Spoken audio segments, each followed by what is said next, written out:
ফিন্নার ইয়াকুলুনা ইয়া লাইতানা আতানা আল্লাহ ওয়া আতানা রাসূলা। আল্লাহ তাআলা বলেন জাহান্নামকে তোমরা খামখেয়ালি মনে করিও না।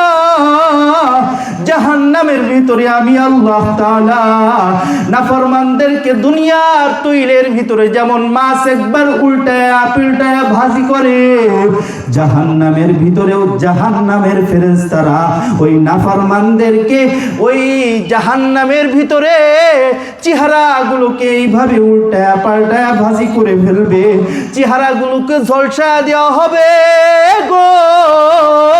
ইয়াকুলুনা ইয়া লাইতানা আতানা আল্লাহ ওয়া আতানা রাসূলা।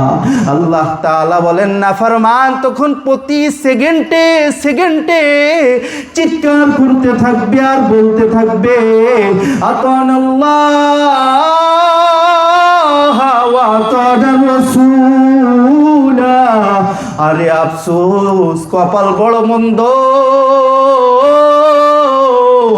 আর যদি দুনিয়ায় থাকতে আতানা আল্লাহ, আল্লাহর ইতাআত করে আসতাম, আল্লাহর আনুগত্য করে আসতাম, রাসূলের আনুগত্য যদি করে আসতাম, তাহলে এই পাপের শাস্তিগুলো আর আজকে পাওয়া লাগতো না। কুরআনুল কারীমের মধ্যে আছে ওয়ালাউ তারা ইযিল মুজরিমুনা নাকিসু রুসিহিম ইনদা রাব্বিহিম। আল্লাহ তাআলা তার হাবিবকে ডেকে বলেন বন্ধু আপনি হাসরের ময়দানে দেখবেন নাফরমান পাপীগুলো আমি আল্লাহর সামনে লজ্জায় পড়ে মাথা নোয়া অপমান হইয়া হইয়া আমি আল্লাহর সামনে তারা মাথাগুলি নিয়ে ফেলবে। আল্লাহ তাআলা বলেন তখন তারা বলতে থাকবে রব্বানা আবসারনা ওয়া সামি'না ফারজি'না না'মাল সালিহান ইন্না মুকিনুন। নাফরমানরা তখন আল্লাহর কাছে বলতে থাকবে মালিক আজ কিয়ামতের ময়দানে হাসরের ময়দানের সব কিছু আমি আমার নিজ চোখে দেখে নিলাম, ওয়া সামি'না আজ আমি আমার নিজ কানে শুনে নিলাম, ইন্না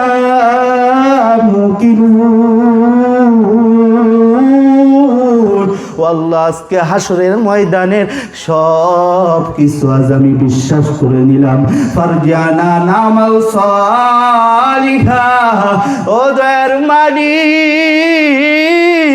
এই পরকাল দিবসের জিন্দেগি থেকে আরেকটা বারের জন্য আমাদেরকে দুনিয়ার জমিনে পাঠান।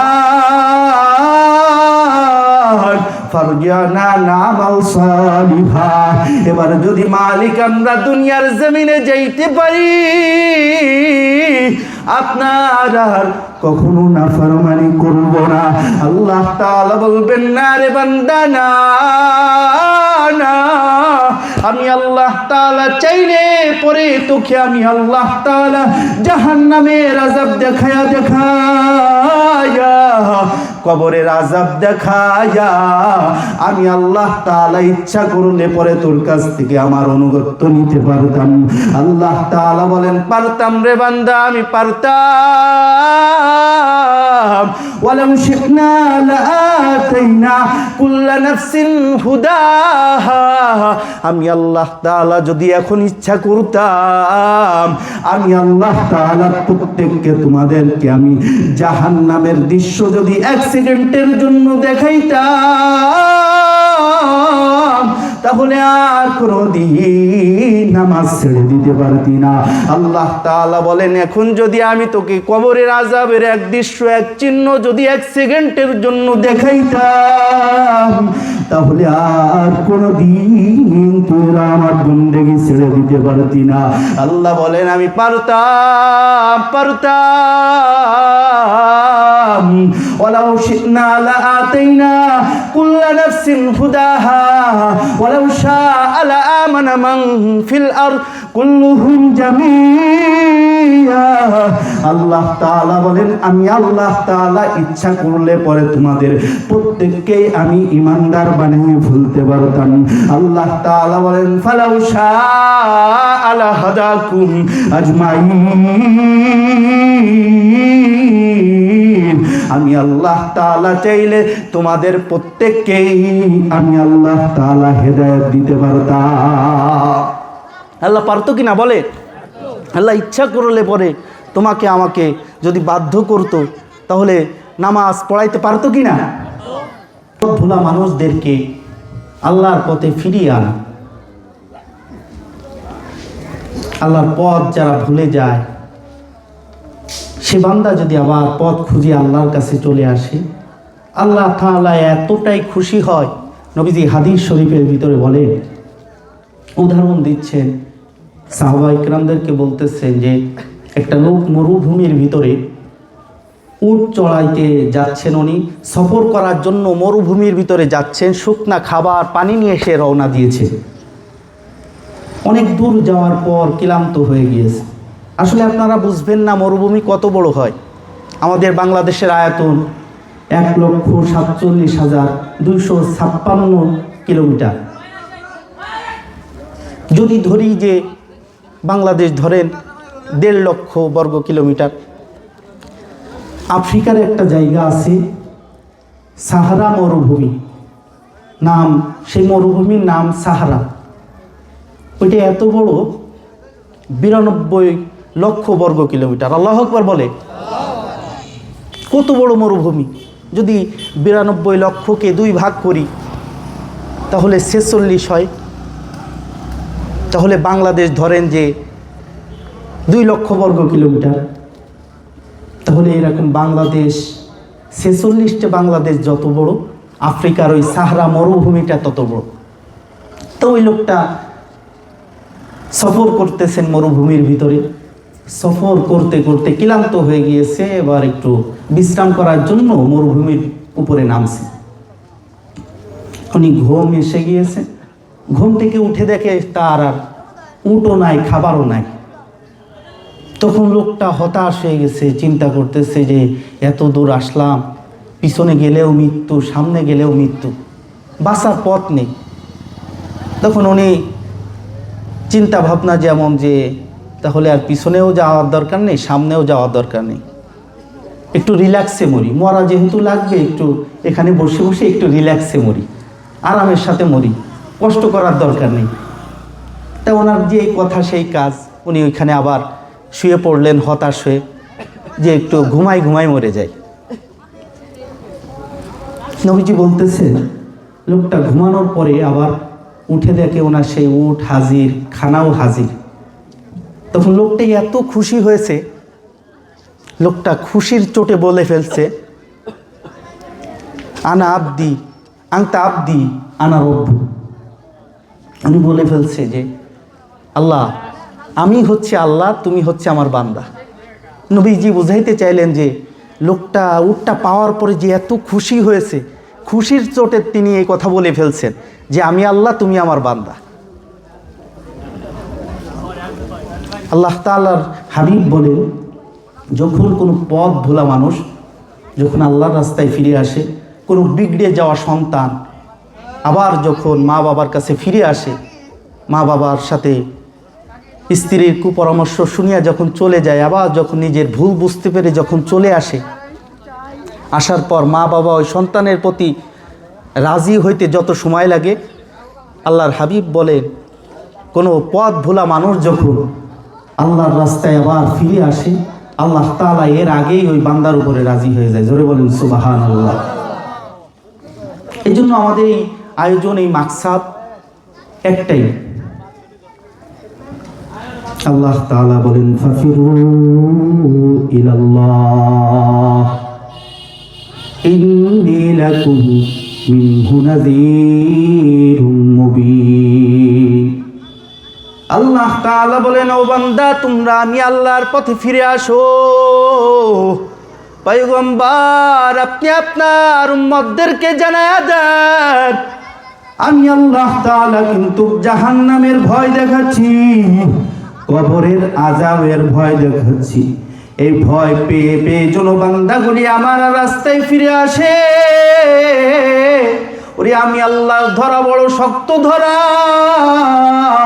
যে বান্দা যেই গুনাহের ভিতরে লিপ্ত আছো, দুনিয়ার লাইনে যেই গুনাহের মধ্যে চলতেছো, দুনিয়ার লাইনে ও যেই গুনাহের ভিতরে লিপ্ত গো, ওই আখিরাতের কথা স্মরণ করিয়া, জাহান্নামের আযাবের কথা স্মরণ করিয়া তোমরা সব আল্লাহর দিকে ফিরে আসো। আল্লাহ তাআলা বলেন, ইয়াউমা তুকাল্লাবু উজুহুহুম ফিন্নার ইয়াকুলুনা ইয়া লাইতানা আতানাল্লাহ ওয়া আতানার রাসূলা। আল্লাহ তাআলা বলেন, জাহান্নামকে তোমরা খামখেয়ালি মনে করিও না। জাহান্নামের ভিতরে আমি আল্লাহ তাআলা নাফরমানদেরকে দুনিয়ার তৈলের ভিতরে যেমন মাছ একবার উল্টায়া পিল্টায়া ভাজি করে, জাহান্নামের ভিতরেও জাহান্নামের ফেরেশতারা ওই নাফরমানদেরকে ওই জাহান্নামের ভিতরে চেহারাগুলোকে এইভাবে উল্টায়া পাল্টায়া ভাজি করে ফেলবে, চেহারাগুলোকে ঝলসা দেওয়া হবে গো। ইয়াকুলুনা ইয়া লাইতানা আতানাল্লাহ ওয়া আতানার রাসূলা। আল্লাহ তাআলা বলেন, নাফরমান তখন প্রতি সেকেন্ডে সেকেন্ডে চিৎকার করতে থাকবে আর বলতে থাকবে, আতানাল্লাহ ওয়া আতানার রাসূলা। আরে আফসোস, কপাল বড় মন্দ। আর যদি দুনিয়ায় থাকতে আতানাল্লাহ, আল্লাহর ত্যাগ করে আসতাম, আল্লাহর আনুগত্য করে আসতাম, রাসূলের আনুগত্য যদি করে আসতাম, তাহলে এই পাপের শাস্তিগুলো আর আজকে পাওয়া লাগতো না। কুরআনুল কারীমের মধ্যে আছে, ওয়ালাউ তারা ইযিল মুজরিমুনা নাকিসু রুসিহিম ইনদা রাব্বিহিম। আল্লাহ তাআলা তার হাবিবকে ডেকে বলেন, বন্ধু আপনি হাসরের ময়দানে দেখবেন নাফরমান পাপীগুলো আমি আল্লাহর সামনে লজ্জায় পড়ে মাথা নোয়া অপমান হইয়া হইয়া আমি আল্লাহর সামনে তারা মাথাগুলি নুয়ে ফেলবে। আল্লাহ তাআলা বলেন, তখন তারা বলতে থাকবে, রব্বানা আবসারনা ওয়া সামি'না ফারজি'না না'মাল সালিহান ইন্না মুকিনুন। নাফরমানরা তখন আল্লাহর কাছে বলতে থাকবে, মালিক আজ কিয়ামতের ময়দানে, হাসরের ময়দানের সব কিছু আমি আমার নিজ চোখে দেখে নিলাম, ওয়া সামি'না আজ আমি আমার নিজ কানে শুনে নিলাম, ইন্না মুকিনুন। ও আল্লাহ, আজকে হাসরের ময়দানের সব কিছু আজ আমি বিশ্বাস করে নিলাম। ফারজি'না না'মাল সালিহা। ও দয়ার মালিক, এই পরকাল দিবসের জিন্দেগি থেকে আরেকটা বারের জন্য আমাদেরকে দুনিয়ার জমিনে পাঠান। ফারজি'না না'মাল সালিহা। এবার যদি মালিক আমরা দুনিয়ার জমিনে যাইতে পারি, আপনার আর কখনো নাফরমানি করব না।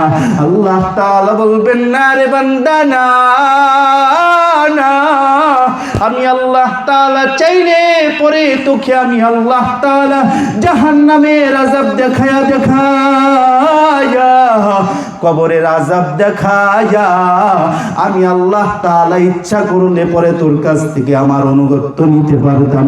আল্লাহ তাআলা বলেন, পারতাম রে বান্দা, আমি পারতাম।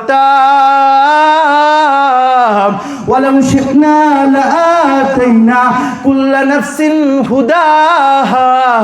আমি আল্লাহ তাআলা যদি এখন ইচ্ছা করতাম, আমি আল্লাহ তাআলা প্রত্যেককে তোমাদেরকে আমি জাহান্নামের দৃশ্য যদি এক সেকেন্ডের জন্য দেখাইতাম,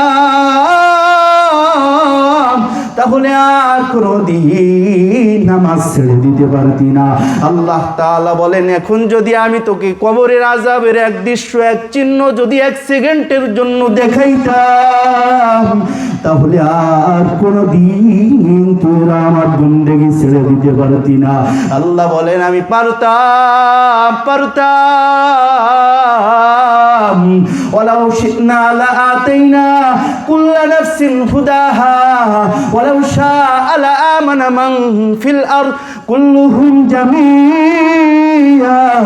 আল্লাহ তাআলা বলেন, আমি আল্লাহ তাআলা ইচ্ছা করলে পরে তোমাদের প্রত্যেককে আমি ঈমানদার বানিয়ে ফেলতে পারতাম। আল্লাহ তাআলা বলেন, ফালাউ শাআ লাহাদাকুম আজমাইন। আমি আল্লাহ তাআলা চাইলে তোমাদের প্রত্যেককেই আমি আল্লাহ তাআলা হেদায়েত দিতে পারতাম। আল্লাহ পারতো কি না বলে? আল্লাহ ইচ্ছা করলে পরে তোমাকে আমাকে যদি বাধ্য করতো, তাহলে নামাজ পড়াইতে পারতো কি না? আমরা যে আল্লাহর দেওয়া 365 দিন আমরা মুসলমানের বাচ্চা, কোনো দিন ইশার নামাজ 365 দিনের ভিতরে পড়ি না। তোমার মা, তোমার বাবা মুসলিম, তোমার পরিবার, তোমার সমাজ 365টা দিনের ভিতরে একটা বারও তো বললো না যে আল্লাহকে সিজদা দেওয়ার জন্য। 365 দিনের ভিতরে কোনো দিন একটা দিন ফজরের নামাজ তোমার কপালে জোটেনি, তোমার পরিবারও কখনো বলেনি।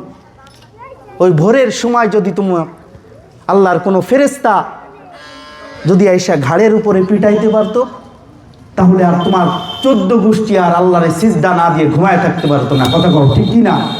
আল্লাহ তাআলা বলে, আমি আল্লাহ চাইনি তোমাদেরকে জাহান্নাম দেখিয়ে দেখিয়ে আমি আল্লাহর আনুগত্য নিব। আমি আল্লাহ চেয়েছি আমার রাসূলের কথা তোমরা বিশ্বাস করবা, নবীর কথা বিশ্বাস করবা, আমি আল্লাহর কুরআনুল কারীমকে বিশ্বাস করবা, সেই অনুযায়ী জীবন চালাবা। আমি আল্লাহর দেওয়া মনোনীত কত ওলামা একরাম, আলেম ওলামা, পীর মাশায়েখদেরকে পাঠিয়েছি। তারা কত চিল্লি তোমাদের সামনে কাঁদছে। তাদের কথাও যদি বিশ্বাস করতা, তাদের কথা বিশ্বাস করে যদি আমি আল্লাহর ইবাদত করতা, তাহলে আজ আমি তোমাদের হাতে আমি আমার দামি জান্নাতটাকে তুলে দিতাম। জোরে বলেন সুবহানাল্লাহ।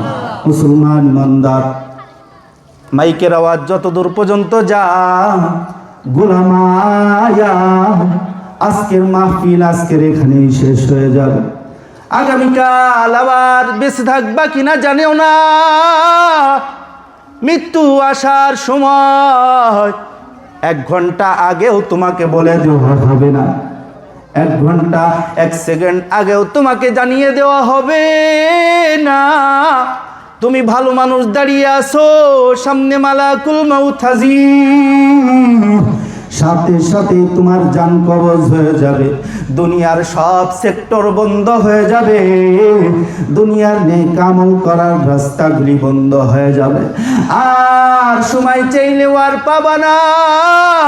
ওরে হায়াতের জিন্দেগি যদি ফুরিয়ে যায়, আর বান্দা আফসোস করেও কোনো কাজ হবে না। ইয়াকুব নবী আলাইহিস সালাতু ওয়াস সালাম তিনি আল্লাহর কাছে বলেছিলেন, জিবরাইল আমিনকে বলেছিলেন, আজরাইল আলাইহিস সালাতু ওয়াস সালামকে ইয়াকুব নবী ডাক দিয়ে বলে, রে আজরাইল, আমার জান কবজ করার আগে তুমি আমাকে একটু সিম্পটম দিও, আমাকে একটু জানান দিও। মালাকুল মাউত যখন ইয়াকুব নবীর জান কবজ করার জন্য যখনই হাজির হয়ে গেল, ইয়াকুব নবী ডাক দিয়ে কয়, রে আজরাইল, তোমাকে না আমি বললাম আমাকে একটু আগে থেকে জানান দিতে, আমাকে একটু আগে থেকে তোমাকে বলতে। আজরাইল আলাইহিস সালাতু ওয়াস সালাম বলে, রে ইয়াকুব নবী, আমি তো আপনাকে বলেছি তো। ইয়াকুব নবী বলে, কই বলেছো? মালাকুল মাউত বলে, আপনি কি দেখেন নাই আপনার কালো চুল পেকে সাদা হয়ে গিয়েছে? আপনি কি এটা দেখে দেখে বুঝতে পারেন নাই? আপনি কি এটা দেখে বুঝতে পারেন নাই? আপনি আর আগের মতো দাঁড়াইলে ঠিক মতো বসতে পারেন না, বসলে আর ঠিক মতো উঠে দাঁড়াতে পারেন না। আপনার চামড়া, টাইট চামড়াগুলো ফ্যাকাশে হয়ে গিয়েছে। আপনি কি এটা দেখে দেখে বুঝতে পারেন না রে নবী? এ মুসলমান ইমানদার, মৌতের আগে তোমাকে জানিয়ে দেওয়া হবে না। আজকের এই মাহফিল থেকে বিদায় হওয়ার আগে মালিকের কাছে খাঁটি দিলে তওবা করবা, আল্লাহ তাআলার কাছে খাঁটি দিলে তওবা করবা।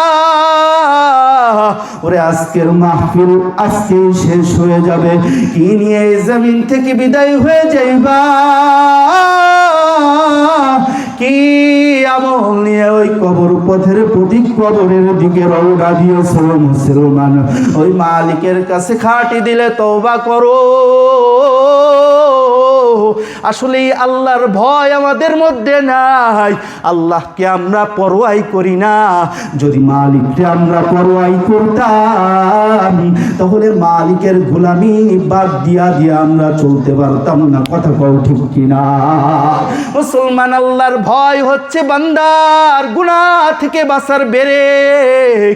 যেমন একটা গাড়ি অন্য গাড়ির থেকে সেফ থাকার জন্য যেমন ব্রেককে প্রয়োজন, আল্লাহ তাআলার গুনাহ থেকে বাঁচার জন্য আল্লাহর ভয় তেমন প্রয়োজন। আল্লাহর ভয় যে অন্তরের মধ্যে আছে, ওই দিলওয়ালা মানুষ কখনো গুনাহের মধ্যে লিপ্ত থাকতে পারে না। ওরে গুনাহ হচ্ছে বাঁচার জন্য ব্রেক হচ্ছে আল্লাহ তাআলার ভয়। ওই গাড়ি ততটাই মজবুত, যেই গাড়ির ব্রেকটা ততটা মজবুত, ওই গাড়ি ততটাই দুর্বল, যেই গাড়ির ব্রেকটা দুর্বল। এই জন্য মুসলমান, ওই গুনাহের থেকে বাঁচা লাগবে, একমাত্র আল্লাহর ভয় ছাড়া বাঁচতে পারবা না। এই জন্য আল্লাহর নবী দোয়া করতেন, আল্লাহুম্মা রযুকনি মিন খাশিয়াতিক মা তাকুলু বাইনি ওয়া বাইনা মাসিক। আল্লাহ, আমার আর গুনাহের ভিতরে এমন একটা দেওয়াল তৈরি করে দেন। আল্লাহ, আপনার ভয় আমার দিলের ভিতরে এমন তৈরি করে দেন যাতে করে আমার থেকে আর গুনাহের মধ্যে একটা হায়েল তৈরি হয়ে যায়, একটা দেওয়াল তৈরি হয়ে যায়। সেই দেওয়ালটা যদি মুসলমান পাহাড়ের মতো হয় তাহলে আর গুনাহ করা সম্ভব নয়। তোমার আমার দেওয়ালটা হয়ে গিয়েছে আমোট কাগজের মতো, কাপড়ের মতো দেওয়াল হয়ে গিয়েছে।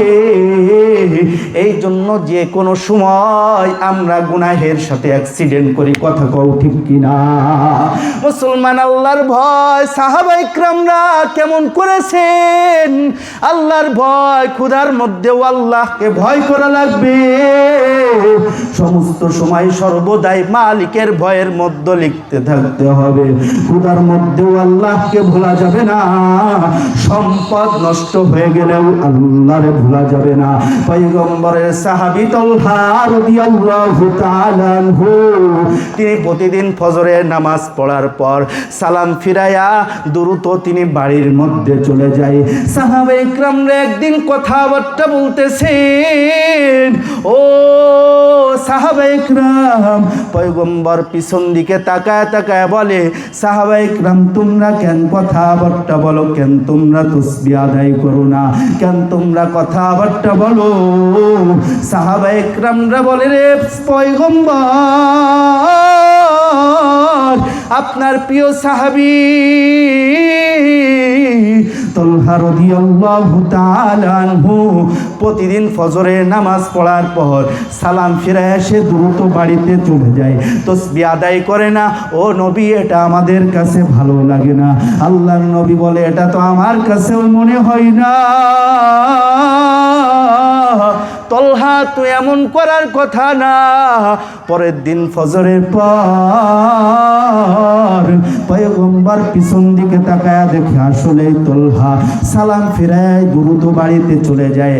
পয়গম্বর সব সাহাবায়ে কেরামদের নিয়ে এবার রওনা দিয়েছে। সাহাবায়ে কেরামদের নিয়ে রওনা দেওয়ার পর আবু সাইদ খুদরি রাদিয়াল্লাহু তাআলা আনহু থেকে হাদিস বর্ণনা করা হয়, তলহার বাড়ির দুয়ারে নক করার পর ডাক দিয়ে বলে, রে তলহা, আমি তোমার নবী মুহাম্মদ আসছি, দরজাটা একটু খোলো। তলহা কোনো জবাব দেয় না। দুইবার তিনবার ডাক দেওয়ার পরেও তলহার কোনো জবাব আসে না। তলহা তারপরেও কোনো জবাব দেয় না। হযরত ওমরের মনটা খারাপ হয়ে গেল যে পয়গম্বর ডাকার পরেও কেন তলহা দরজা খুলে না। হযরত ওমরের মেজাজটা গরম হয়ে গেল। দরজায় ধাক্কা দেওয়ার জন্য যখন সামনের দিকে আগায়া যায়, আল্লাহর নবী বলে, ইসবির ইয়া ওমর, ওমর দরজায় ধাক্কা দিও না, ধৈর্য ধরো, দরজায় ধাক্কা দিও না। আবার রাহমাতুল লিল আলামিন ডাক দিয়ে কই, তলহা, আমি রাহমাতুল লিল আলামিন তোমার বাড়ির দুয়ারে আসছি, দরজাটা একটু খোলো। তলহায়ের পরেও কোনো জবাব দেয় না। হযরত আবু বকর ঠান্ডা মেজাজের মানুষ, তেনারও মেজাজটা গরম হয়ে গিয়েছে। হযরত আবু বকর বলে, তলহার এত বড় সাহস, পয়গম্বর ডাকার পরেও কোনো জবাব দেয় না। নবী আমার ধৈর্য ধরলেন, বসে আছেন। নবী ডাক দিয়ে বলে, তোমরা কেউ টেনশন করিও না, আমি নবী ধৈর্য ধরি, তোমরাও ধৈর্য ধরো। তলহা ইচ্ছা করে এমন কথা না। কিছুক্ষণ পর তলহা দরজা খুলে ডাক দিয়ে কই, রে নবী। নবী আমার তলহার দিকে তাকায় দেখে তলহার চোখ বেয়ে বেয়ে পানি টপ টপ টপ টপ করে পড়তেছে। আল্লাহর নবী ডাক দিয়ে কয়, রে তলহা, কেন তুমি ফজরের পর সালাম ফিরায় দ্রুত বাড়িতে চলে আসো? কেন তাসবিহ আদায় করো না? কেন তোমাকে এত ডাকার পরেও কেন তুমি আমার জবাব দাও না? তলহা এর পরেও কোনো কথা বলে না, কোনো জবাব দেয় না। নবী আমার টান দিয়া তলহার নবীর বুকের উপরে রেখা বলে, রে তলহা, কি সমস্যা আমায় খুলে বলো, কি সমস্যা আমায় খুলে বলো। কেন তুমি মসজিদে নববীর থেকে সালাম ফিরায়া ফিরায়া দ্রুত বাড়িতে চলে আসো? কেন তাসবিহ আদায় করো না? নবী আমার তলহা ডাক দিয়ে বলে, রে নবী, এটা কি বলা লাগবে? পয়গম্বর বলে, হ্যাঁ অবশ্যই বলা লাগবে, কারণ সব সাহাবায়ে কেরামের প্রশ্ন, কেন তুমি মসজিদে নববীর থেকে দ্রুত বাড়িতে চলে আসো, কেন তাড়াতাড়ি চলে আসো? তলহা ডাক দিয়ে বলে, নবী, আপনার সাহাবী তলহা এতটাই গরীব, আপনার সাহাবীর তলহার বাড়ি মাত্র 2টা কাপড় আছে, 3টা কাপড় কেনার মতো ক্ষমতা তলহার নাই। ঘরের ভিতরে একটা গর্ত বানাইয়া ওই ঘরের ভিতরের গর্তের ভিতরে আমার স্ত্রীকে ওর ভিতরে রাইখা আমি দ্রুত মসজিদে নববীর ভিতরে চলে যাই, নামাজ পড়ে আইসা আবার দ্রুত বাড়িতে চলে আসি, আবার আমার বিবি নামাজ পড়ে, যাতে আমার বিবির নামাজটা কাজা না হয়ে যায়। আল্লাহর নবী চোখের পানি ছেড়ে দিয়ে ডাক দিয়ে বলেন, তলহা, এত গরিব তুমি আমাকে বলো নাই কেন? এত অভাবের মধ্যে আছো কেন তুমি আমাকে বলো না? তলহা ডাক দিয়ে বলে, নবী, আপনার কাছে বলার মধ্যেই বা ফায়দা কি ছিল? আপনি তো বলেই দিয়েছেন বিপদে আপদে ধৈর্য ধারণের কথা আল্লাহ বলেছেন, ঘরে খাবার থাকবে না ধৈর্য ধারণের কথা আপনি বলেছেন, ঘরে অভাব আসবে তারপরেও ধৈর্য ধারণের কথা বলেছেন। মালিক, এই জন্য আপনাকে আমি বলি নাই, জোরে জোরে কও সুবহানাল্লাহ। এ মুসলমান, শেষ সময় আপনাদের কাছে বলে যায়, আজকের এই মাহফিল থেকে বিদায় হওয়ার আগে মালিকের কাছে খাঁটি দিলে তওবা করবা, কারণ এই দুনিয়াতে থাকতে পারবা না, এই দুনিয়াও থাকার জায়গা না। যতই আনন্দ ফুর্তি করো, শেষ ঠিকানা সেই উপরে যাওয়া লাগবে। মুসলমান ইমানদার, আজকের এই মাহফিলের বক্তাদের কথা শুনিয়া শুনিয়া প্রধান বক্তার হাতের সাথে হাত মিলাইয়া মালিকের কাছে ক্ষমা চাইবা। আল্লাহ তাআলার কাছে যদি অনুশোচনা করে যদি এক ফোঁটা চোখের পানি ফেলতে পারো, আল্লাহ বলেন আলাম ইয়ালাম বিআন্নাল্লাহা ইয়ারা। বান্দা, যদি তুমি অনুশোচনা করে আমি আল্লাহর দরবারে এক ফোঁটা চোখে পানি ফেলতে পারো, আমি আল্লাহ তাআলা তোমার জিন্দেগির টানা 70 বছরের গুনাহ আমি মাফ করে দিব। জোরে জোরে কও সুবহানাল্লাহ। ওরে এই দুনিয়াটা পুতুল খেলা, এই দুনিয়াটা পুতুল খেলা, খেলা তো নয় রে দাদা রঙের মেলা, কিছু হাসি কিছু কান্নার মেলা, এই দুনিয়াটা পুতুল খেলা।